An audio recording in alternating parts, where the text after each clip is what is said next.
ইসলাম প্রিয় তাওহীদি জনতা, পর্দার অন্তরালের সতী সাধবী সম্মানিতা মা ও বোনেরা, প্রিয় দিনী ভাইয়েরা, আপনারা কেমন আছেন? মাশাআল্লাহ, আলহামদুলিল্লাহ। আমিও মোটামুটি আছি, খুব ভালো আছি তাও না, আবার একবারে খারাপ আছি তাও না, মাঝামাঝি। একটু অসুস্থতা নিয়েই আপনাদের সামনে উপস্থিত হলাম। আল্লাহর কাছে আমরা শুরুতেই দোয়া করি, আল্লাহ আমাদের সকলকে সুস্থ সুন্দর ঈমানি জীবন নসিব করুন। আল্লাহ তাআলার পবিত্র দরবারে লাখো কোটি শুকরিয়া জ্ঞাপন করছে, যে মহান মনিব অত্যন্ত মেহেরবানি করে কোরআনের আহ্বানে, কোরআনের এই ময়দানে আমাদের সকলকে হাজির হওয়ার তৌফিক দিলেন। কৃতজ্ঞতা তাকে জানাই, যিনি দয়া করে আমাদেরকে সুস্থ রাখলেন, পবিত্র কোরআনের কথা বলার মতো, শোনার মতো কোরআন মুখে হৃদয় দিলেন। এই সব নেয়ামতের মালিককে। সেজন্য আমরা আলোচনা শুরুতে মন প্রাণ উজাড় করে অন্তরের সবটুকুন শ্রদ্ধা এবং ভালোবাসা দিয়ে আমাদের মনিব আল্লাহ তাআলাকে শুকরিয়া জানাই, কৃতজ্ঞতা জানাই। সবাই মিলে জোরে জোরে একবার কালিমাতু শুকর পড়ি, আলহামদুলিল্লাহ। দুরূদ ও সালাম বিশ্বনবী সাইয়্যিদুল মুরসালিন, ইমামুনা কুদওয়াতুনা হাবিবুনা উসওয়াতুনা সনদুনা তবিবু কুলুবিনা মুহাম্মাদুর রাসূলুল্লাহ সাল্লাল্লাহু আলাইহি ওয়াসাল্লামের প্রতি, সাহাবায়ে কেরাম ও শুহাদায়ে জামির আলা ইল্লিয়িন আল্লাহ তাআলার কাছে কামনা করছি, বলুন আমিন। প্রিয় ভাইরা, আমি আপনাদের সম্মুখে পবিত্র কোরআন মাজিদ থেকে সূরাতুল বাকারা এর 208 নম্বর আয়াতে কারিমা তিলাওয়াত করেছি। প্রিয় নবীজি মুহাম্মদুর রাসূলুল্লাহ সাল্লাল্লাহু আলাইহি ওয়াসাল্লামের পবিত্র মুখ অনুসৃত একখানা ছোট্ট হাদিসে নববী পাঠ করেছি। আল্লাহ তাআলা তৌফিক দান করলে এখান থেকে কিছু কথা বলবো ইনশাআল্লাহ। আমরা সবাই জানি, ইসলাম হলো পূর্ণাঙ্গ জীবন বিধান। মানুষের জীবনের এমন কোন দিক নেই, বিভাগ নাই, যার আলোচনা ইসলামে নাই। জীবনের বটম থেকে টপ পর্যন্ত, ব্যক্তি জীবন থেকে আন্তর্জাতিক বলয় পর্যন্ত, পাকঘর থেকে মঙ্গল গ্রহ পর্যন্ত মানুষ থাকবে যেখানে, ইসলাম থাকবেই সেখানে।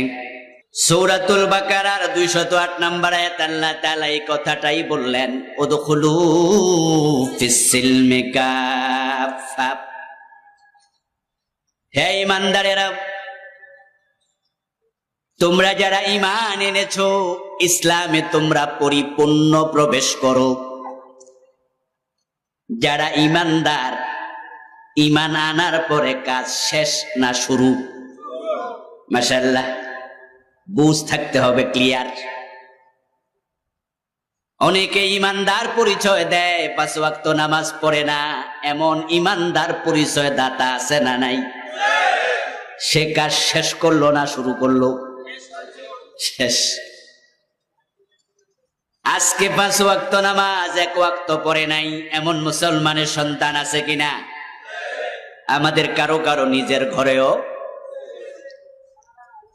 গত রমাদানে একটা রোজাও রাখে নাই এমন মুসলমানের সন্তানও আছে। 5 ওয়াক্ত নামাজ পড়ে না, ইভেন জুমার নামাজ পর্যন্ত পড়ে না এমন হতভাগাও আছে। নামাজ পড়লো না, রোজা রাখলো না, পর্দা করলো না, ইসলামের বিধান কোনোটাই মানলো না, কিন্তু নামে পরিচয় দিচ্ছে সে নাকি মুমিন। ঈমান সে আনলো, কালেমা সে পড়লো, কিন্তু কালেমার দাবি সামান্য পূরণ করে নাই। এটার নাম ঈমান নয়, এটা মুসলমানের কর্ম নয়। এজন্য আল্লাহ বলছেন, ইয়া আইয়ুহাল্লাযীনা আমানু, ও ঈমানদারেরা, উদখুলু ফিস-সিলমি কাফা, ঈমান আনার মাধ্যমে যে মুসলিম মুমিন পরিচয় দাও, সেই ইসলামে পরিপূর্ণ প্রবেশ করো। ইসলামে পরিপূর্ণ প্রবেশ করার জন্য অর্ডার দিয়েছেন কে? আমার প্রিয় ভাইয়ের একটু কথার জবাব দিয়েন, কে দিয়েছেন? আল্লাহ বললে সওয়াব আছে? আল্লাহর মাঝে অক্ষর কয়টা আছে? 5টা। যদি একবার আপনি আল্লাহ বলেন, সাথে সাথে আমল নামায় সওয়াব লিখা হবে কমপক্ষে 50টা। সুবহানাল্লাহ। আর যে ব্যক্তি আল্লাহ আল্লাহ বেশি বলে, তার অন্তর পরিচ্ছন্ন থাকে, প্রশান্ত থাকে। আলা বিযিকরিল্লাহি তাতমাইন্নুল কুলুব, আল্লাহ নিজে বলছেন, আল্লাহর স্মরণে যার হৃদয় সিক্ত থাকে। শোনো মুসলমানেরা, আলা, ওহে মুসলমানেরা শোনো, হরফে তাম্বি, আল্লাহর স্মরণের মাঝে আমি আল্লাহ অন্তরের প্রশান্তি রেখে দিয়েছি। বিপদে মুসিবতে পড়বেন, কিন্তু আপনার অন্তরের প্রশান্তি যাবে না। আল্লাহ স্মরণ যে ব্যক্তি যত করে, তার অন্তরে প্রশান্তি আল্লাহ তত বেশি ঢেলে দেয়। সুবহানাল্লাহ পড়েন। জেলখানায় গেল আপনার মজা লাগবে, মন খারাপ হবে না। আপনাকে ফাঁসির মঞ্চে দেবে, ফাঁসির কথা শোনার পরে আপনার অন্তর সামান্য বেকুল হবে না, নিশ্চিন্ত থাকতে পারবেন। অন্তরটাকে আল্লাহ এতটা প্রশান্ত করে দেয়, 1 ঘন্টা পরে ফাঁসি হবে। জেলখানার কয়েদি গিয়ে শোনালো, কিছুদিন আগে আল্লামা মামুনুল হক হাফেজাহুল্লাহ মুক্তি পেলেন না, কয়েক মাস হল। আমাদের আমির হামজা, মুফতি আমির হামজা ভাই মুক্তি পেলেন, এখনো 1 বছর হয়নি। আমি আল্লামা মামুনুল হক সাহেবের সাথে দেখা করেছি উনার বাসায় গিয়ে। আর মুফতি আমির হামজা তো আমার ছোট ভাই, বন্ধু মানুষ, একসাথে কতই বসেছি। এরপরে জেলখানা থেকে আসা এমন কিছু লোকের মুখে এক ব্যক্তির কথা শুনলাম, যার নাম এখন বলতে আমাদের কোনো শঙ্কা নাই, এখন আর ভয় নাই, বলার পরিবেশ করে দিছে কে? আল্লাহ। মীর কাশেম আলী রাহিমাহুল্লাহ বললেন যে, জেলখানায় দায়িত্বপ্রাপ্ত কিছু লোক থাকে যারা তাদের তদারকি করে।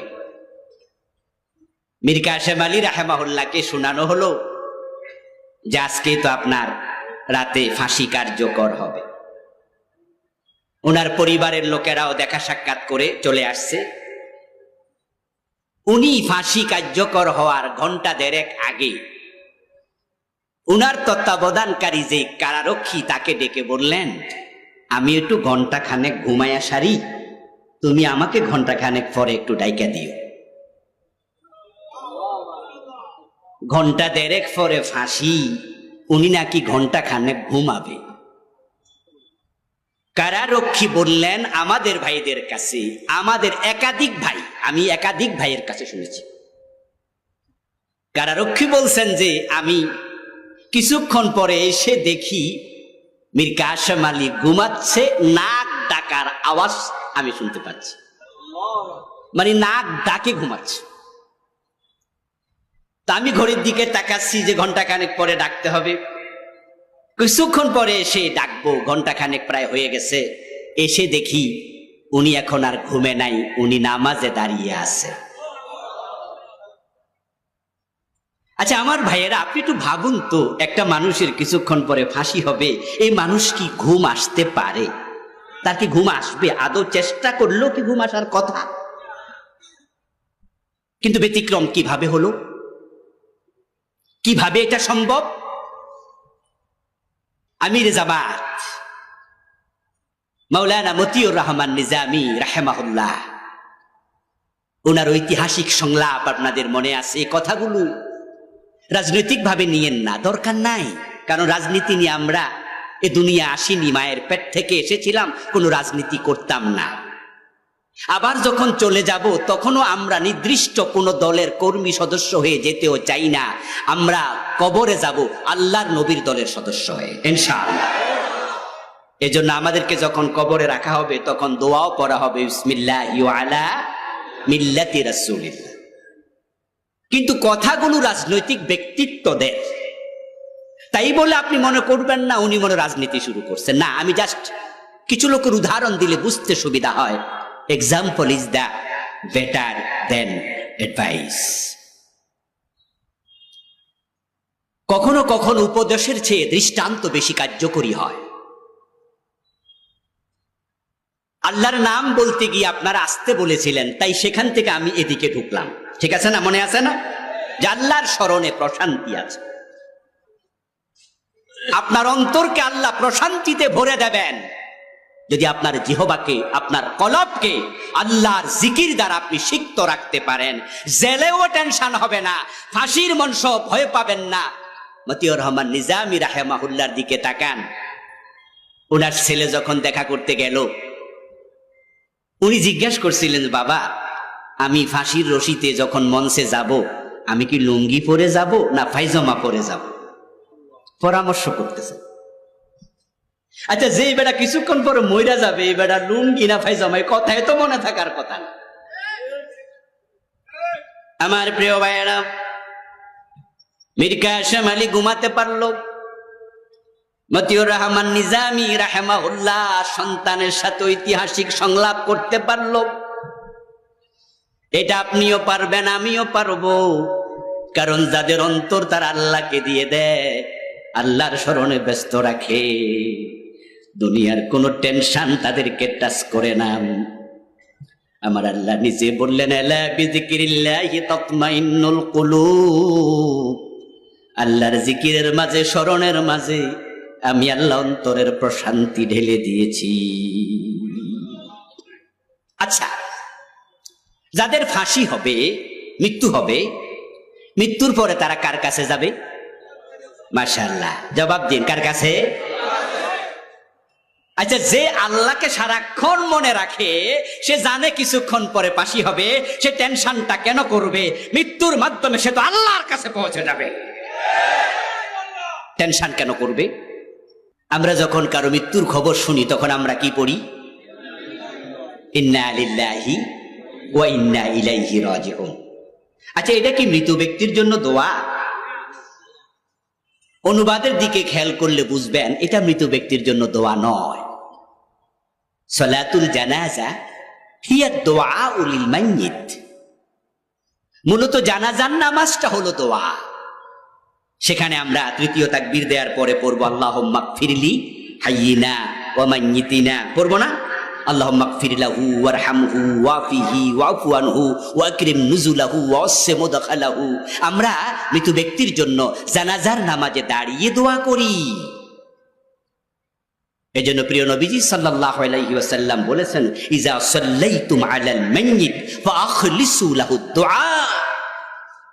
যখন তোমরা মাইয়িতের জন্য নামাজ পড়বা, তখন নামাজের ভিতরে তোমরা ইখলাসের সাথে তার জন্য দোয়া করবা। সালাতুল জানাজা হলো দোয়া।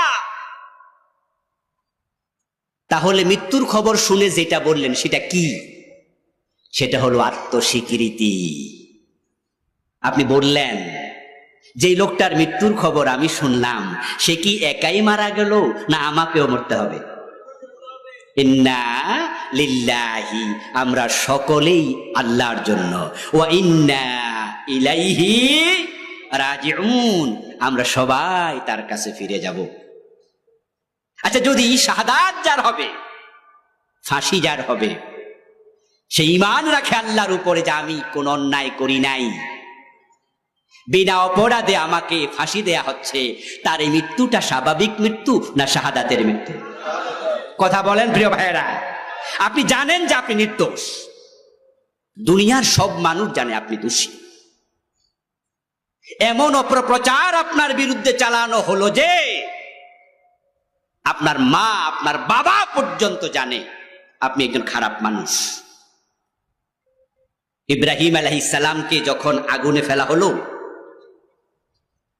আগুনে ফেলার আগে ইব্রাহিম আলাইহিস সালাম নিচের দিকে তাকিয়ে, সরকির দিকে তাকিয়ে, যেটা ধরে ঘুরাচ্ছিল যেন ইব্রাহিম সরকি টান দিলে মাঝখানে গিয়ে পড়ে। আগুন তো খুব জ্বলছিল, কাছাকাছি যাওয়া যায় না, ফেলবে কিভাবে? যারা সরকি টানতেছিলেন, ইব্রাহিম আলাইহিস সালাম নিচের দিকে তাকিয়ে দেখেন তাদের মাঝে তার বাবা আজরটাও আছে। তার বাবা আজরও সরকি টানতেছে, ছেলে যেন আগুনে পড়ে। মাঝে মাঝে অপপ্রচার, মাঝে মাঝে ভুল চিন্তা এতটা গভীরে চলে যায়, নিজের আপনজন বিরোধী হয়ে যায়।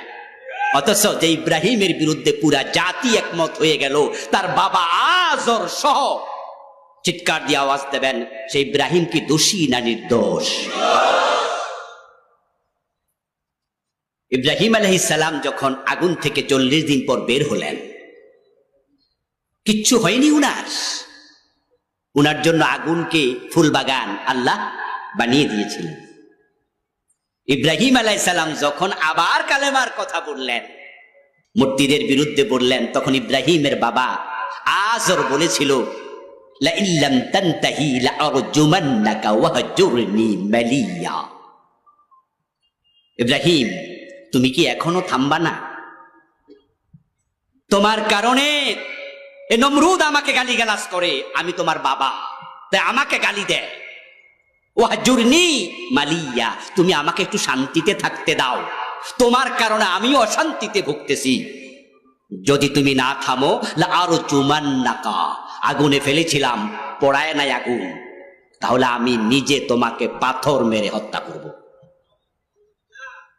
বাবার এই কথা শোনার পরে ইব্রাহিম আলাইহিস সালাম খুব কষ্ট পাইছিলেন, খুব কষ্ট পেয়েছিলেন।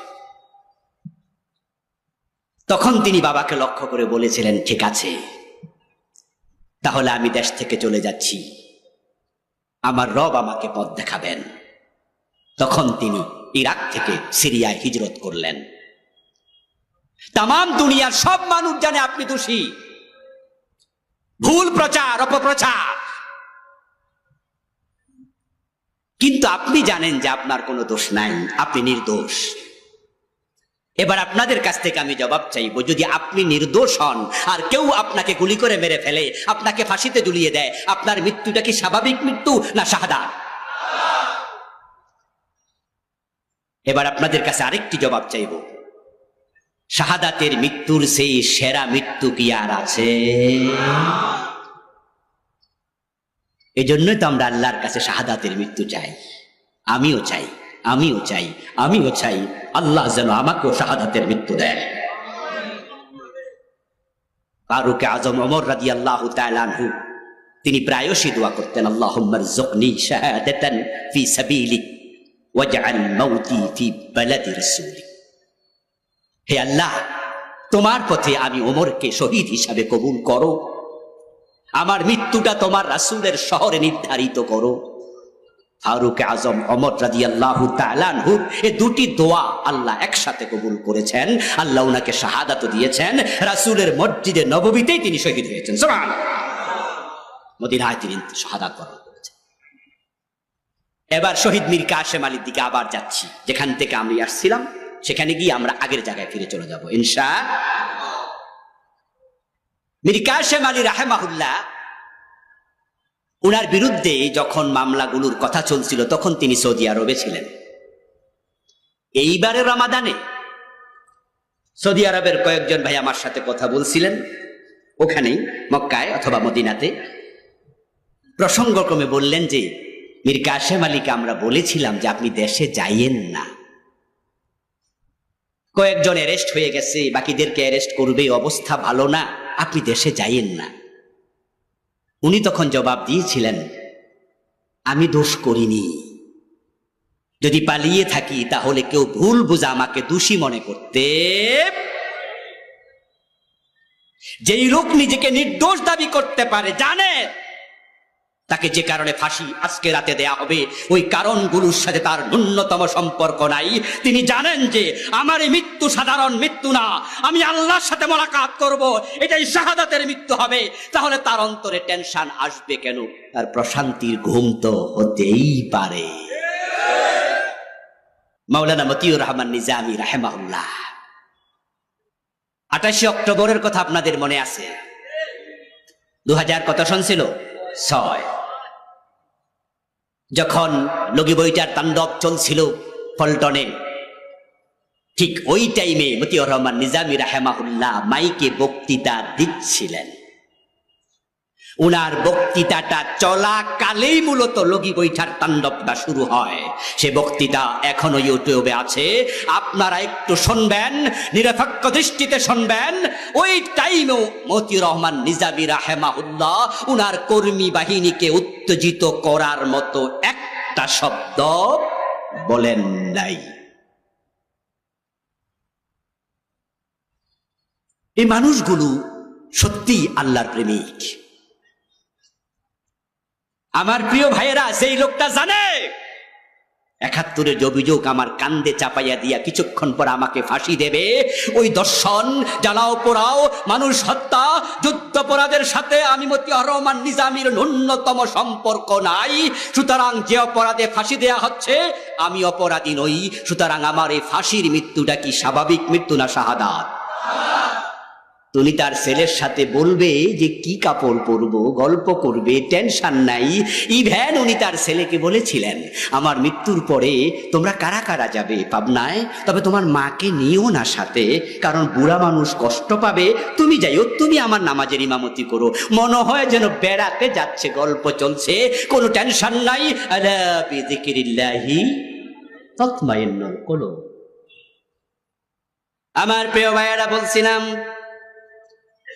ইয়া আইয়ুহাল্লাযীনা আমানু দুখুলু ফিস-সিলমি কাফা, ও ঈমানদারেরা তোমরা ইসলামে পরিপূর্ণ প্রবেশ করো। আমাদের মূল আলোচনায় আবার ফিরে আসলাম। এবার একটু চিৎকার দিয়ে জবাব দেন, ইসলামে পূর্ণাঙ্গ রূপে প্রবেশ করার জন্য অর্ডার করলেন কে? আল্লাহ।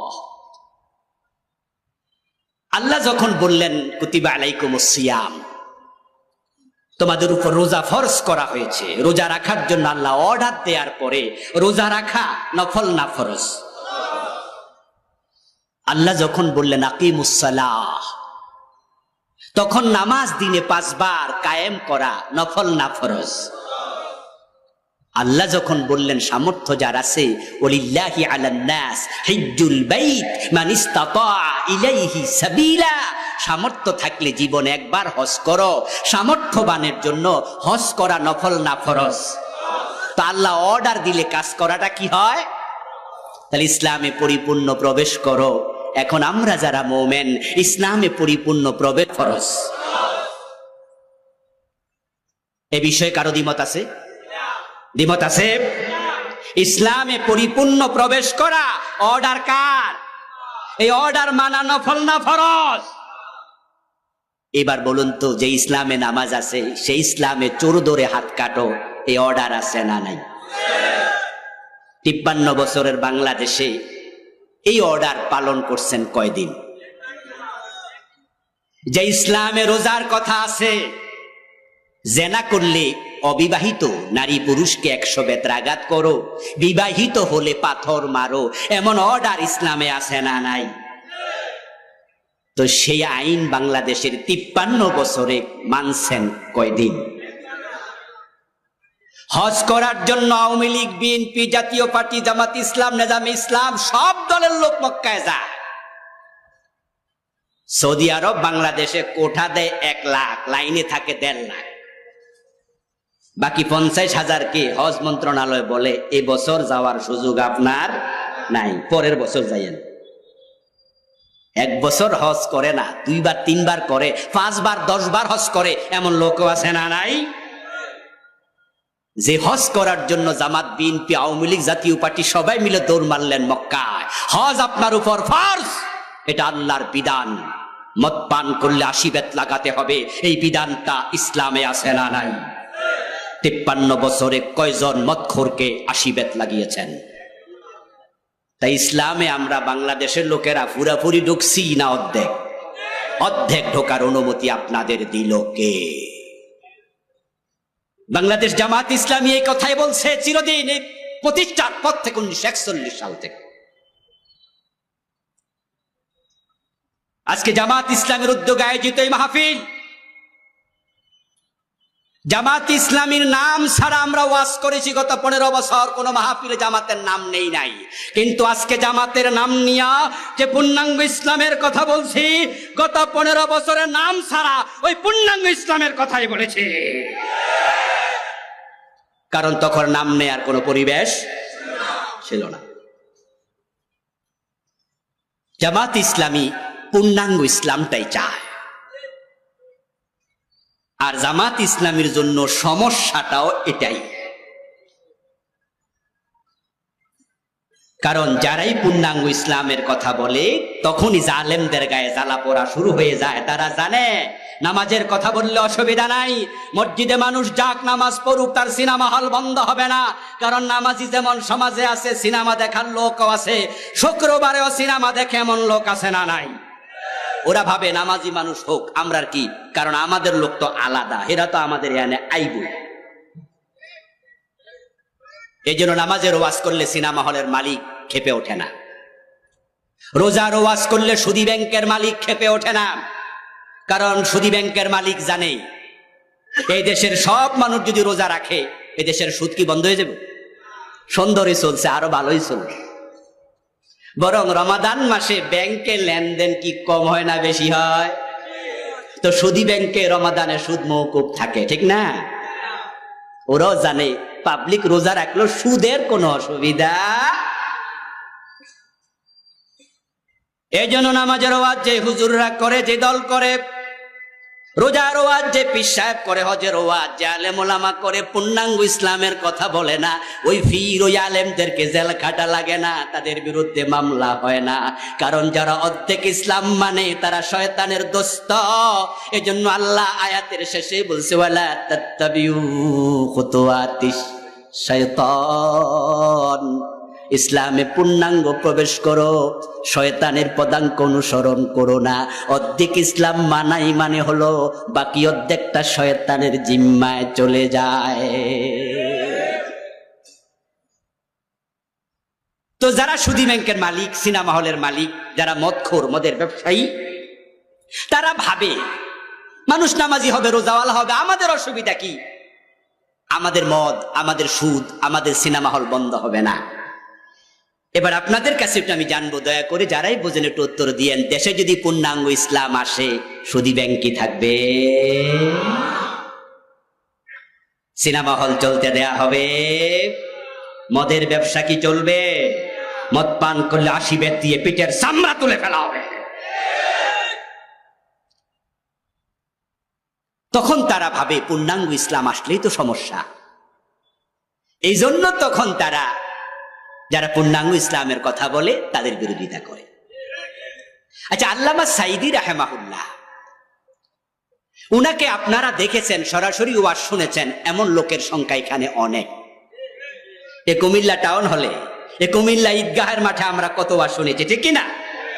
আচ্ছা, আল্লামা সাঈদী 1971 সনে কি করছে এটা আমি নিজেও দেখি নাই, কারণ আমার জন্মই তো 75-এ, স্বাধীনতার 4 বছর পরে। উনার আগের ইতিহাস আমি জানি না, কিন্তু যখন থেকে তাকে দেখি তখন থেকে তাকে আমি জানি তার মতো একজন মিষ্টভাষী, তার মতো একজন প্রাজ্ঞ বিজ্ঞ মুফাসসির বাংলার জমিনে দ্বিতীয় জন। এই দেশের লোকেরা তার ওয়াজ শোনার জন্য পাগলের মতো দৌড়ে যেত, পঙ্গপালের মতো দৌড়ে যেত। আল্লামা সাঈদী রাহিমাহুল্লাহর ওয়াজ শোনার জন্য মানুষ দল মত ভুলে যেত, সবাই পাগল হয়ে দৌড়াতো। ওই আল্লামা সাঈদী যদি অর্ধেক ইসলামের ওয়াজ করতেন, পূর্ণাঙ্গ ইসলামের ওয়াজ না করতেন, উনি পীর হয়ে যদি মুরিদ বানাতেন, উনার মতো মুরিদ বাংলাদেশে কোন পীর পেত না। আপনারা জেনে থাকবেন যে উনার বাবা ফুরফুরা শরীফের খলিফা ছিলেন। আল্লামা সাঈদী রাহিমাহুল্লাহর বাবা ফুরফুরা শরীফের খলিফা ছিলেন। আচ্ছা, বাবা যদি পীর হয়, ছেলে পীর হওয়া কি কঠিন না সহজ? কত সহজ? পানির মতো সহজ। কারণ হচ্ছে আমাদের দেশে ডাক্তার হতে এলেম লাগে, ডাক্তারের ছেলে ডাক্তার হতে পারে না, পড়ালেখা লাগে। মাস্টারের ছেলে মাস্টার হয় না, লেখাপড়া লাগে। ইঞ্জিনিয়ারের ছেলে ইঞ্জিনিয়ার হবে না লেখাপড়া যদি না করে। কিন্তু পীর হওয়ার জন্য কি কোনো লেখাপড়া লাগে? পীরের ছেলে হলেই এর চেয়ে বড় সার্টিফিকেট আর। এখানে 2-4 জন 8 রশি দরবারের মুরিদও আজকে আছেন, থাকতেই পারেন। আপনি আমার ভাই, মুসলিম ভাই, আপনাকে বলছি 8 রশির যে খলিফা, বর্তমান মূল পীর, যিনি গোলাপ ফুল মার্কার মূল ব্যক্তি, উনার নাম কি? ফয়সাল সাহেব। আচ্ছা, ফয়সাল সাহেবের মাঝে একজন পীরের কোন সুরত আছে? আপনারাই বলেন, কোন পীরের কোন সুরত আছে? কিন্তু উনি পীর হলেন কোন যোগ্যতায়? কারণ উনার বাবা পীর। ক্লাস 10-এ পড়ে পীর হয়ে গেছে, কারণ বাবা মরে গেছে, এখন কে হবে? তাকে পীর বানিয়ে দিয়েছে। অসুবিধা নাই, 9-এ পড়লো অসুবিধা নাই, না পড়লো অসুবিধা নাই। যেখানে পীর হওয়া এত সোজা, আল্লামা সাইদি রাহেমাহুল্লাহর পীর হওয়ার সুযোগ ছিল কিনা? এবার আপনাদের কাছে জিজ্ঞাসা করতে চাই, পীর হওয়ার মতো যোগ্যতা উনার ছিল কিনা?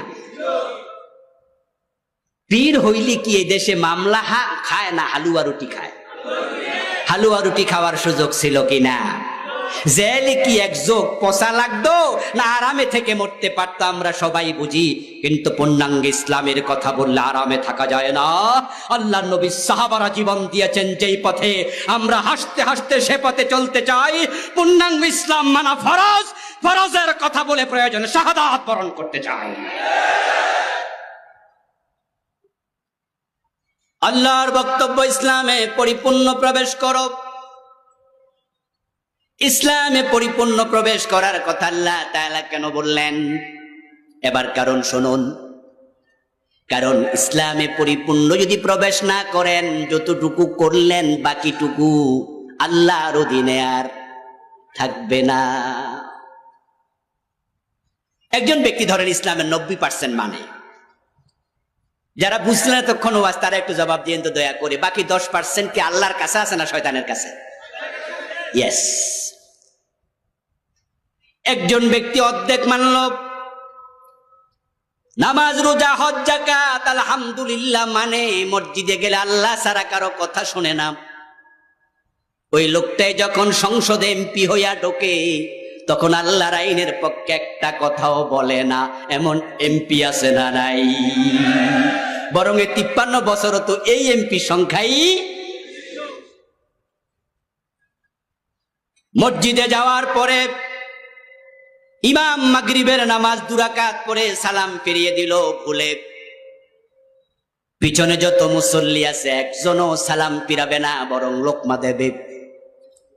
যদি ইমাম সাহেবের ছেলেও মুসল্লি হয়, ছেলে বাবাকেও ছাড় দেবে না, লোকমাটা দেবে।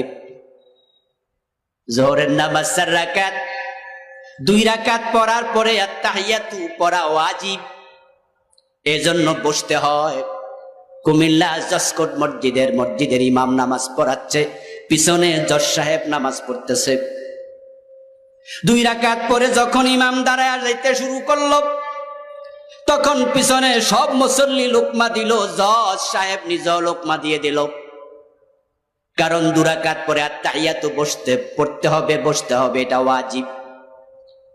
হুজুর সংশোধিত হলেন, বসে তিনি আত্তাহিয়াতু পড়ে যথারীতি নামাজ শেষ করলেন। জজ সাহেব এবার চলে গেল, এজলাসে বসে চোরের মামলার রায় দিল। মসজিদে হুজুর যখন ওয়াজিব লঙ্ঘন করছে, জজ সাহেব লোকমা দিয়ে দিল। কিন্তু চোরের মামলার রায় যখন তিনি দেবেন, তখন চোর ধরে হাত কাটার রায় দেয়া জজের জন্য ওয়াজিব না ফরজ? গুরুত্ব কোনটার বেশি? হুজুরের যে ভুল ধরছিল এটার বেশি, না এখন চোর ধরে হাত কাটতে হবে এটার গুরুত্ব বেশি?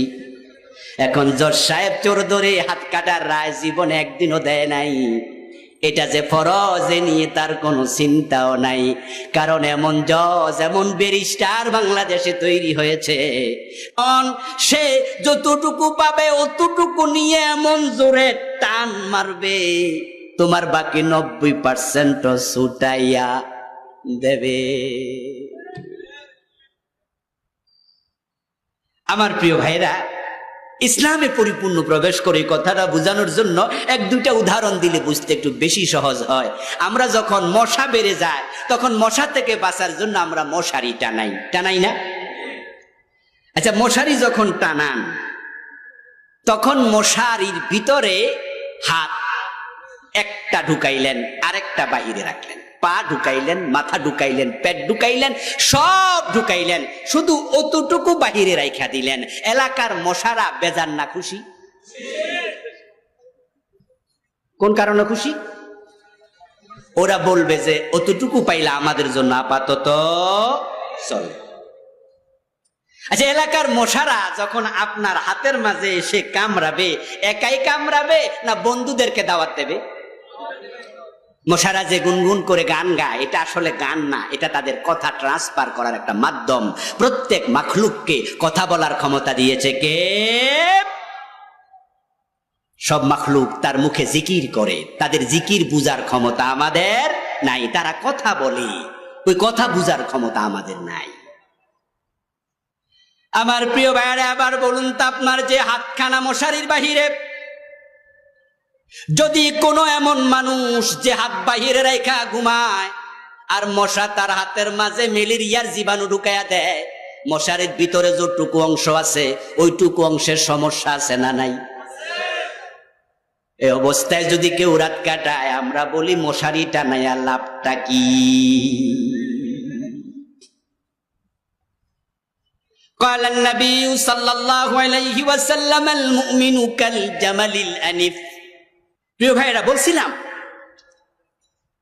আল্লাহর হাবিব বলছেন আল মুমিন কাল জামালিল আনিফ হাইসুমা কিদা ইনকাদ। আপনি যখন মুমিন হবেন, মুসলিম হবেন, আল্লাহর জান্নাতে যাওয়ার চিন্তা মাথায় রেখে কালেমা পড়বেন, রাসূলুল্লাহ বলছেন আপনি হওয়া লাগবে সেই ওটের মতো, যেই ওটের নাকের ভিতরে মালিক রশি ঢুকাইয়া দিছে। এত চমৎকার উদাহরণ আমি রাসূলের মুখে শুনে বিস্মিত হয়েছি, কি দারুণ করে বুঝান তিনি। আমার প্রিয় ভাইরা, যে ওটের নাকের ভিতরে মালিক রশি ঢুকাইয়া দিছে, ওই ওট কি স্বাধীন না পরাধীন?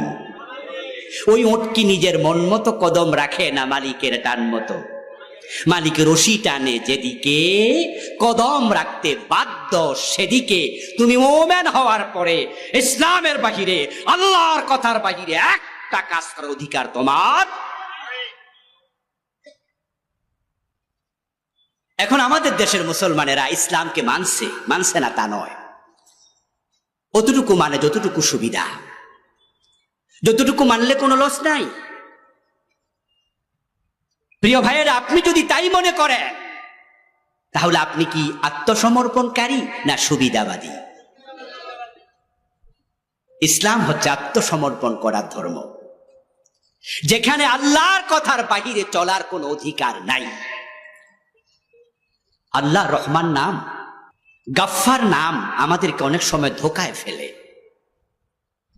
এই নামগুলোর ওয়াজ শুনতে শুনতে আমরা আল্লাহর নাম যে জব্বার, আল্লাহর আরেকটা নাম কাহ্হার, আমরা এগুলো ভুলতে বসেছি। আপনারা যারা আমার ওয়াজ শুনছেন এবং বুঝছেন, তারা একটু জবাব দিবেন দয়া করে। রহমান আল্লাহর নাম, সে আল্লাহর নামের মাঝে কাহ্হার আছে না নাই? গফফার আল্লাহর নাম, ওই আল্লাহর নামের মাঝে জব্বার আছে না নাই? আপনি এই দুইটা শুনে ধোকায় পড়লেন কেন? বাকি নাম আপনি ভুলে গেলেন কেন? আপনি ইসলাম অর্ধেক মেনে বাকিটা ছেড়ে দিলেন কেন? আজকের মাহফিলে টাকনু গিরার নিচে কাপড় পরে মাহফিলে আসছে এমন প্যান্টওয়ালা, লুঙ্গিওয়ালা, পায়জামাওয়ালা শ্রোতা আছে না নাই? টাকনু গিরার নিচে কাপড় পরা পুরুষের জন্য জায়েজ না হারাম? তো ইসলামে হারাম আপনি ঢুকাইলেন কেন? আল্লাহর ভয় আপনার কলিজা থেকে কে সরাইয়া দেবে? এটা তো কবিরা গুনাহ। এটা তো হারাম। আজকের মাহফিলে আসতে সিগারেট টানতে টানতে আসছে, আবার যাওয়ার সময় সিগারেট টানতে টানতে বাড়িতে যাবে, এমন শ্রোতা আছে না নাই? ধূমপান করা কবিরা গুনাহ, কবিরা গুনাহ। মাকরুহ তাহরিমি হলো কবিরা গুনাহ, হারাম হলো কবিরা গুনাহ। কারণ মাকরুহ তাহরিমি এবং হারাম কবিরা গুনার ক্ষেত্রে দুইটার হুকুম এক। কিসে আপনাকে আল্লাহর ভয় কলিজা থেকে সরাই দিল? আজকের মাহফিলে আসছেন, অথচ আপনার বউ পর্দা করে না, নিজের মেয়েটা বোরকা ছাড়া স্কুলে যায়, কলেজে যায়, এমন বাবা আজকের মাহফিলে আসে না নাই? আল্লাহর বক্তব্য কু আনফুসাকুম ওয়া আহলিকুম না। প্রিয় ভাইয়েরা, যুদ্ধের মাঠে রাসূলুল্লাহ সাল্লাল্লাহু আলাইহি ওয়াসাল্লাম বসে আছেন তাঁবুতে, যুদ্ধ চলছে। হয়তো প্রিয় নবী ওই মুহূর্তে একটু বিশ্রাম করছিলেন। এই অবস্থায় কেউ একজন আসলেন, এসে বললেন, ইয়া রাসূলুল্লাহ ফুলানুন উস্তুশহিদা, ও আল্লাহর নবী, অমুক আজকের যুদ্ধের ময়দানে শহীদ হয়ে গেছে। রাসূলুল্লাহর এক ব্যক্তি এক সাহাবীর ব্যাপারে এসে আর এক সাহাবী মেসেজ দিচ্ছে, ফুলানুন উস্তুশহিদা, অমুক যুদ্ধে আজকে শহীদ হয়েছে। আল্লাহর নবী শোনার সাথে সাথে বললেন, কাল্লা রাআইতুহু ফিন্নারি বিআবাতিন কাদ গাল্লাহা, অসম্ভব, তুমি যার নাম শোনালে সে শহীদ হতে পারে না, কারণ আমি নবী মুহাম্মদ তাকে জাহান্নামে দেখে এসেছি। মেরাজের রাতে রাসূল জাহান্নামে পরিদর্শন করছেন, জান্নাত দেখেছেন, এমন ঘটনা কি আপনারা শুনছেন? হ্যাঁ, মেরাজের রাতে প্রিয় নবীজি সাল্লাল্লাহু আলাইহি সাল্লাম নিজের চোখে জান্নাত জাহান্নাম দেখেছেন। রাসূলুল্লাহ বলে, কাদ রাআইতুহু ফিন্নার, তুমি যে লোকের কথা বললা অমুক শহীদ হয়ে গেছে, আমি তাকে জাহান্নামে দেখে এসেছি। শহীদ কি জাহান্নামী হয় না? এবার রাসূল বলছে, বিআবাতিন কাদ গাল্লাহা, সে জাহান্নামী হওয়ার কারণ হচ্ছে অমুক যুদ্ধের গনিমতের মাল থেকে সে একটি চাদর চুরি করেছিল। তাহলে একটা চাদর চুরি করার কারণে ওই লোক হয়তো তাওবা করেনি, আর তাওবা না করার কারণে যুদ্ধের মাঠে মারা গেছে, আল্লাহ তাকে শহীদ হতে দেননি। যুদ্ধের মাঠে মারা যাওয়ার পরেও শাহাদাত নসিব হয়নি, একটা চাদর চুরি করেছে। সহিহ বুখারীতে এসেছে, প্রিয় নবী সাল্লাল্লাহু আলাইহি ওয়াসাল্লাম যাচ্ছিলেন মদিনার কোন এক কবরস্থানের পাশ দিয়ে। দুটি নতুন কবর তিনি দেখলেন। রাসূলুল্লাহ সাল্লাল্লাহু আলাইহি ওয়াসাল্লামের কিছু স্পেশালিটি ছিল, বিশেষ গুণ ছিল, যেটা দুনিয়ার অন্য কোনো মানুষের ছিল না। যেমন আমরা সামনের চোখ দিয়ে যেভাবে দেখি, রাসূলুল্লাহ গর্দান দিয়ে সেভাবে দেখতেন। সুবহানাল্লাহ পড়েন। উনি পিছন থেকে সেভাবে দেখতেন, আমরা সামনে থেকে যেভাবে দেখি। আমাদের গা ঘর্মাক্ত হলে ঘাম বের হয়, ঘামের সাথে বের হয় দুর্গন্ধ, কিন্তু রাসূলুল্লাহর ঘামের মাঝে ছিল আতরের মতো সুগন্ধ। স্পেশালিটি। উম্মত যদি বিয়ে করতে চায়, একসাথে 4টার বেশি বিয়ে করতে কোন মুসলিম পারবে না। প্রিয় নবী বিয়ে করেছেন 11টি, একসাথে জীবিত ছিলেন স্ত্রী 9 জন। এটা রাসূলুল্লাহর স্পেশালিটি। তার মাঝে একটা ছিল, উনি কবরের পাশ দিয়ে হেঁটে গেলে কবরের ভিতরে যারা আছেন তারা কে কেমন আছেন রাসূল উপর থেকে দেখতে পেতেন। মদিনার গোরস্থানের পাশ দিয়ে রাসূল যাচ্ছেন, দুটি নতুন কবর দেখে প্রিয় নবীজি বললেন, ইন্নাহুমা লা ইউআযাবান ওয়া মা ইউআযাবান ফি কাবীর। প্রিয় নবীজি বলছেন, এই দুইটা কবরের শাস্তি চলছে, এই দুইটা কবরে আযাব চলতেছে। তারপর কিছুক্ষণ পরে তিনি বললেন, আম্মা আহাদুহুমা ইয়ামশি বিন নামিমা ওয়া আম্মাল আখারু লা ইস্তাতিরু আন বাউলিহি। প্রিয় নবী এবার বলছে, শোনো আমার সাহাবারা, এই কবরে শাস্তি চলার কারণ হলো এই কবরে যে লোকটা আছে এই লোকটা একজনের কথা আর একজনের কানে লাগাইয়া পেঁচ লাগাইতো, ছগলখড়ি করত। এমন লোক আমাদের দেশে আছে না নাই? একজনের পেঁচ আরেকজনের কাছে লাগাই দিয়া মুস্কি মুস্কি হাসে, পান খায় আর মনে মনে করে যাক লাগাই দিছি, এবার চলুক। আমার প্রিয় ভাইয়েরা, রাসূলুল্লাহ বলছে লোকটা নামিমা করতো, নাম্মাম ছিল। দ্বিতীয় জনের দিকে তাকায় রাসূলুল্লাহ সাল্লাল্লাহু আলাইহি ওয়াসাল্লাম বলছেন বাকি কবরস্থানে যে আছে গোরস্থা কবরে, তার সমস্যা কি? তার সমস্যা হলো ইস্তাতিরু আন বাউলিহি, সে নিজের প্রস্রাব থেকে ভালো করে পবিত্র হতো না। প্রস্রাব কইরা সাথে সাথে দাঁড়াইয়া যায়, প্রস্রাব কইরা হাইটা যায়, সামনে প্যান্ট একটু ভিজা রইছে প্রস্রাব লাইগা, এমন কিছু হতভাগা আছে না নাই? প্রস্রাব কইরা টিস্যুটা পর্যন্ত নেয় না, কুত্তার মতো খাড়ায় খাড়ায় প্রস্রাব করে নেয়, তারপর একটা লাড়া দিয়া প্যান্টটা সেন্ট করে নেয়। প্রিয় নবী বলছে এই লোকটার অভ্যাস ছিল প্রস্রাব থেকে সে সতর্ক থাকতো না। এবার আপনাদের কাছে আমার প্রশ্ন, এই যে দুই কবরস্থানে আযাব চলছিল তাদের অপরাধ রাসূল কয়টা করে বললেন? জবাব দেন, কয়টা করে? কয়টা করে? তারা একটা করে গুনাহ করছে। এবার আপনি আজকে মাঠে আমরা যারা আছি আমল নামায় কোনো গুনাহ নাই এমন আমরা কয়জন আছি? আমাদের আমল নামায় গুনাহ কি একটা না বেশি? তাহলে এই জাতীয় চরিত্র নিয়ে আপনি মরবেন কোন সাহসে? এই জন্য ইসলামকে পরিপূর্ণ অনুসরণ করুন। যেখানে ঘাটতি হবে সেখানে তাওবা করতে হবে। তাওবা না করে মরলে একটা কবিরা গুনাহ জাহান্নামে যাওয়ার কারণ হয়ে যেতে পারে।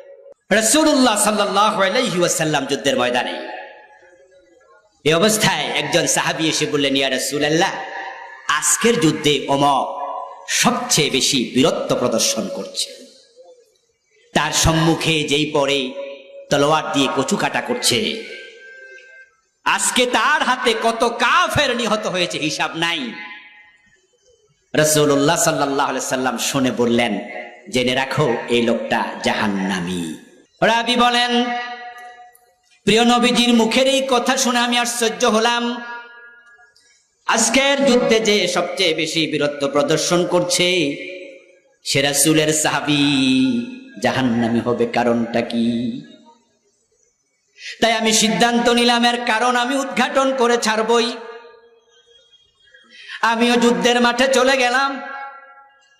ওই বীরত্ব প্রদর্শনকারী সাহাবী যেই দিকে যুদ্ধ করতে করতে সামনে যায় আমিও তার পিছু নিলাম। আমি আজকে এটার শেষ পর্যন্ত দেখে নেব কারণটা কি। দেখতে পেলাম এক পর্যায়ে ওই লোকটা যুদ্ধের মাঠে দারুণ আহত হলো। প্রতিপক্ষ তাকেও আঘাত করলো, প্রতিপক্ষের আঘাতে সে আহত হলো। এক পর্যায়ে সহ্য করতে পারে নাই আঘাতের যন্ত্রণা, তাই নিজের তলোয়ারটা নিজে বাট মাটির মাঝে ঠেকায়া তার আঘাটা বুকের মাঝে লাগায়া নিজে তার মাঝেই জোরে নিজেকে চাপ দিয়া আত্মহত্যা করলো। আপনাদের কাছে আমি জানতে চাই, একটু আওয়াজ দিয়ে বলুন তো, আত্মহত্যা করা সগীরা গুনাহ না কবিরা গুনাহ? আত্মহত্যা কবিরা গুনাহ। ওই দৃশ্য দেখে ওই সাহাবী দৌড়ে আসলেন রাসূলুল্লাহ সাল্লাল্লাহু আলাইহি ওয়াসাল্লামের কাছে, এসে বললেন, ইয়া রাসূলুল্লাহ, আশহাদু আন্নাকা লা রাসূলুল্লাহ, আমি আবার সাক্ষ্য দিচ্ছি নিশ্চয়ই আপনি আল্লাহর রাসূল। প্রিয় নবীজি বললেন, তুমি তো আগেই কালেমাওয়ালা মুমিন, এখন নতুন করে সাক্ষী দিচ্ছ কেন? ওই সাহাবী জবাব দেয়, কিছুক্ষণ আগে আপনি যার কথা বলেছিলেন ওই বীরত্ব প্রদর্শনকারী জাহান্নামী, আমি তার পিছনে ছিলাম কারণ উদ্ঘাটন করার জন্য। নিজের চোখে দেখে এসেছি লোকটা আত্মহত্যাকারী ছিল। আমি বুঝেছি আল্লাহ আপনাকে আগাম জানাইয়া দিছে।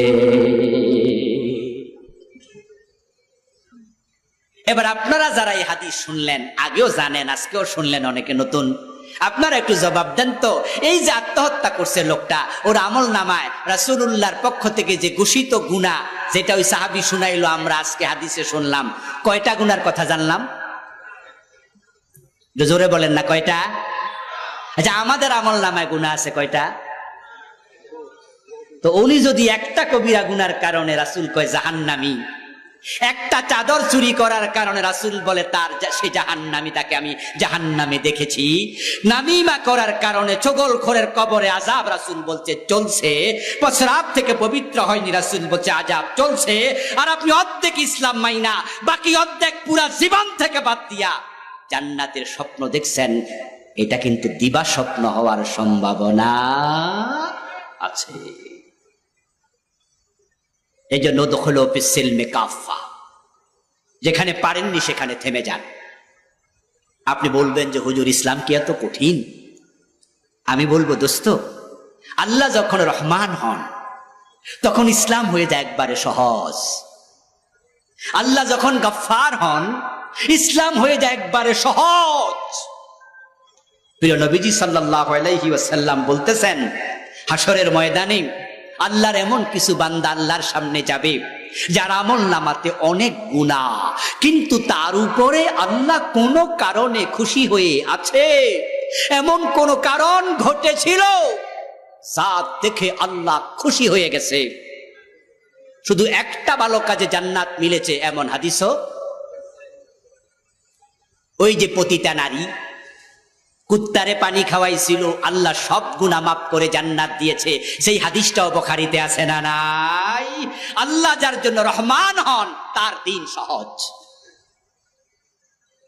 কিন্তু আল্লাহ আপনার জন্য রহমান হবেন না কাহার হবেন, আপনি তো এটা জানেন না। প্রিয় নবী সাল্লাল্লাহু আলাইহি ওয়াসাল্লাম বলেছেন, আল্লাহ যখন কাহার হবে হাসরের ময়দানে আল্লাহর দিকে তাকানোর সাহস কোন নবী পর্যন্ত করবে না। সব নবী বলবে নফসি নফসি নফসি।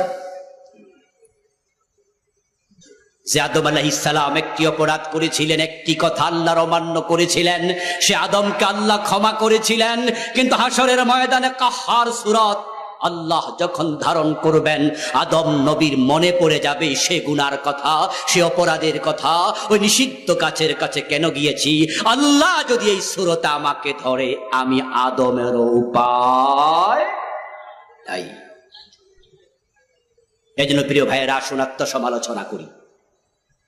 قال النبي صلى الله عليه وسلم الكيس من دان نفسه وعمل لما بعد الموت। দুনিয়াতে সে সবচেয়ে চালাক মানুষ যে নিজের দোষ নিজে খোঁজে, আত্মসমালোচনা করে, রাতে ঘুমানোর আগে মাথায় বালিশে মাথায় রেখে তখন আপনি চোখ বন্ধ করে ভাববেন আজকে কয়বার চোখের খেয়ানত করেছেন, আজকে লেনদেনে কাকে ঠকিয়েছেন, ওজনে কম দিলেন কিনা, মালে বেজাল দিলেন কিনা, মিথ্যা কথা বললেন কিনা, গীবত হলো কিনা, চগলখড়ি হলো কিনা, কি কি গুনাহ আজকে করেছি। নিজের দোষ নিজে খুঁজবেন, তাওবা করে তারপরে ঘুমাবেন। আর যদি মানুষ তাওবা করে তার গুনাহ যদি আকাশ পরিমাণ হয়ে যায়, রাসূলুল্লাহ বলছেন আল্লাহ সকল গুনাহ তাওবাকারীকে এমন ভাবেই ক্ষমা করে কামাল্লা যামবা লাহু, যেন সে জীবনে কোনো গুনাহই করে নাই। আল্লাহ তাআলা আমাদের সকলকে জীবনের সব জায়গায় আল্লাহর দ্বীন মেনে চলার মতো মানসিকতা দান করুন, সেই পথে এগিয়ে যাওয়ার সুযোগ দিন। প্রিয় ভাইয়েরা, 53 বছর পরে বাংলাদেশ নতুন এক সময় পেয়েছে, রাষ্ট্রীয়ভাবে ইসলাম কায়েম করার সুযোগ আল্লাহ আমাদের হাতে দিয়ে দিয়েছেন। 71-এর পর 72-এ সংবিধান লেখা হয়েছে। 72-এর পর থেকে এত বছর পর্যন্ত কোন সরকার সংবিধান পরিপূর্ণ পরিবর্তন করেনি, করার সাহস করেনি। নিজেদের সুবিধা মতো উপধারা মূলধারা 1টা 2টা 17 বার পরিবর্তন, 18 বার পরিবর্তন করেছে কম বেশি। কিন্তু আল্লাহ এবার এমন সুযোগ দিয়েছে, আগস্ট বিপ্লবের পরে বর্তমানে যদি সরকার চায় গণভোটের মাধ্যমে আগের সংবিধান পরিপূর্ণ বাতিল করে নতুন সংবিধান লেখারও সুযোগ আছে না না। এখন প্রধানমন্ত্রী বলতে বাংলাদেশে কেউ নাই, মন্ত্রী পরিষদ বলতে কিচ্ছু নাই। এমপি বলতে 300 আসনে একজন এমপিও নাই, সব আলটামেট স্থগিত, মেয়র নাই, উপজেলার চেয়ারম্যান নাই। তাহলে বোঝা যায় নতুন করে সংবিধান লেখার সুযোগ যেহেতু আছে, আমরা আলেম ওলামারা ইসলাম প্রিয় তাওহীদি জনতা এক হয়ে যেতে চাই। ধর্মনিরপেক্ষ সংবিধান আমরা আর চাই না। এই সংবিধান বাংলাদেশে শান্তি দিতে পারেনি, আমরা আল্লাহর কোরআনকে সংবিধান হিসাবে দেখতে চাই। আমার প্রিয় ভাইরা, আল্লাহর কোরআনকে সংবিধান বানানোর সুযোগ 92% মুসলমানের আছে না নাই? মানুষ যদি জেগে ওঠে তাহলে রেজাল্ট কি হয় এটা আমরা অগাস্টের 5 তারিখ দেখেছি। আপনারা জেগে ওঠুন কোরআনের পক্ষে। ডক্টর ইউনূস এবং তার অন্তর্বর্তীকালীন সরকার নিরপেক্ষ নির্বাচন যখন দেবে, 1 বছর পর, 2 বছর পর, 3 বছর পর যখনই দেয়, আমরা কোরআনওয়ালা যদি একমত হয়ে যাই, আমরা আর বিএনপি আওয়ামী লীগ জাতীয় পার্টি চাই না। আমরা কোরআনের পক্ষে আলেমরা একমত হয়ে ইসলামের বাংলাদেশ দেখতে চাই। এজন্য আসুন আলেম ওলামারা আমরা ইখতিলাফ ভুলে যাব, অতীত পিছনে ফেলে যেতে চাই। কেউ কিয়াম করেন, কেউ কিয়াম করেন না। কেউ ঈদে মিলাদুন নবী পালন করছেন, কেউ সিরাতুন নবী পালন করছেন। কেউ জোরে আমিন বলছেন, কেউ আস্তে আমিন বলছেন। কেউ বুকে হাত বাঁধছেন, কেউ নাভির নিচে বাঁধছেন। আপনারা যারা ইসলামের বিধানগুলো নিয়ে ইখতিলাফ করছেন, প্রত্যেকেই তাদের ইখতিলাফের পক্ষে কোরআন হাদিসের দলিল আবার দিচ্ছেন। এতে বোঝা যায় আমাদের ইখতিলাফগুলো কোরআন হাদিস কেন্দ্রিকের বাহিরে নয়। আমাদের বিভক্তি কোরআন হাদিসকে সামনে নিয়ে লা ইলাহা ইল্লাল্লাহ মুহাম্মাদুর রাসূলুল্লাহ এই কালেমা নিয়ে আমাদের মাঝে কোনো ইখতিলাফ যেহেতু নেই, এ কোরআন নিয়ে ইখতিলাফ নেই, আগামী নির্বাচনকে সামনে রেখে সব ইখতিলাফ ভুলে গিয়ে আলেমরা যদি একমত হয়ে যায়, জালেমরা বাংলাদেশে মাথা তুলে দাঁড়াতে পারবে না। আল্লাহর দেয় সুযোগ যদি এবার আপনারা আলেমরা কাজে না লাগান, ঐক্যবদ্ধ না হন, আদালতে আখিরাতে আপনারা আসামির কাঠগড়ায় দাঁড়ানোর সম্ভাবনা আছে। এ জাতি আলেমদের দিকে তাকিয়ে আছে। ঠিক কিনা, ঠিক কিনা, ঠিক কিনা? সারসেনা, সোনাকান্দা, ধামতি, ফুরফুরা, জামাত ইসলাম, নেজামে ইসলাম, খেলাফত আন্দোলন, সরমনাই, যারা আমরা তাবলিগ জামাত, আমরা যারা আছি, আমরা তো সকল ইসলামকে ভালোবাসি, ঠিক কি না? সকল ইসলামকে ভালোবাসি, এখানে আমাদের কারো কোনো দ্বিমত নাই। ইসলামের জন্য আমরা এক হয়ে যাই। কোরআনকে যদি আমরা দেশের সংসদ ভবনে পাঠাতে পারি, নামাজ পড়ো, নামাজ পড়ো, ওয়াজের আর প্রয়োজন হবে না, আইন হয়ে যাবে।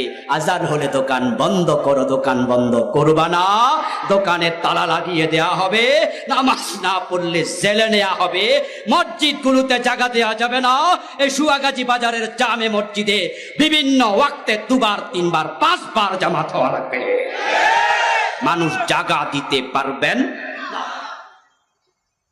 কোরআনকে যদি সংবিধান বানিয়ে দেয়া যায়, তাহলে বোরকা পরো, বোরকা পরো বলার প্রয়োজন হবে না, আইন করে দেয়া হবে। ইফতিজিং করলে যেমন 6 মাসের জেল দেয়া হতো, যে সমস্ত মেয়েরা বেহায়াপনার পোশাক পরবে তাদেরকেও আইনের আওতায় আনা হবে। 1 সপ্তাহ 2 সপ্তাহ পরে দেখবে বাংলাদেশের নারীরা বোরকা পরে সবাই রাস্তায় নামবে। সুদ বন্ধ হয়ে যাবে, ঘোষ বন্ধ হয়ে যাবে। ছাত্র জনতার বিপ্লবের পরে বাংলাদেশের থানাগুলোতে ঘোষ আগের মতো চলে না, কিছু কমছে। বরং ঢাকা শহরে আমরা দেখি অনেক ট্রাফিক পুলিশের মন খারাপ, লাঠিমারি লইয়া সামনে পাশে খাড়াইতে। তো লোকজনকে সমালোচনা করতে শুনি, বলে উপরই পায় না, ইনকামও কম, তাই মোডটাও একটু নষ্ট হয়ে গেছে, কাজের মাঝে চাঞ্চল্য কম। 5 আগস্টের বিপ্লবের পরে আমরা ইসলামী সরকার পাইনি, পেয়েছি ডক্টর ইউনূসের অধীনে একটি অন্তর্বর্তীকালীন সরকার, এটা ইসলামী সরকার নয়। ইসলামী সরকার না এসো যদি ঘোষ কমে যেতে পারে, অন্যায় আগের মতো না চলে কমে যেতে পারে। ইসলামী সরকার যদি বাংলাদেশে এসে যায়, মদিনার শান্তি বাংলাদেশে আবার ফিরে আসবে। আমার ভাইয়েরা, আপনারা যদি 53 বছর ধর্মনিরপেক্ষ সংবিধানের শাসন দেখতে পারেন, পরীক্ষা স্বরূপ 5 বছর কোরআনের শাসন দেখার জন্য প্রস্তুতি নেওয়া দরকার আছে না নাই? আবার প্রশ্ন করছি, 53 বছর যদি ধর্মনিরপেক্ষ সংবিধানের শাসন দেখতে পারেন, আগামী 5 বছর আল্লাহর কোরআনের সংবিধানের শাসন দেখার জন্য শুধু পরিকল্পনা না, এখন থেকে কাজ শুরু করা দরকার আছে না নাই? আমার প্রিয় ভাইরা, আল্লাহ আমাদের 2 হাত তুমি কবুল করো। আল্লাহ বাংলার জমিনটাকে কোরআনের জন্য কবুল করো। আমরা পূর্ণাঙ্গ ইসলাম বাংলাদেশে দেখতে চাই, তুমি আমাদের জন্য সেজন্য কবুল করো, বলেন আমিন।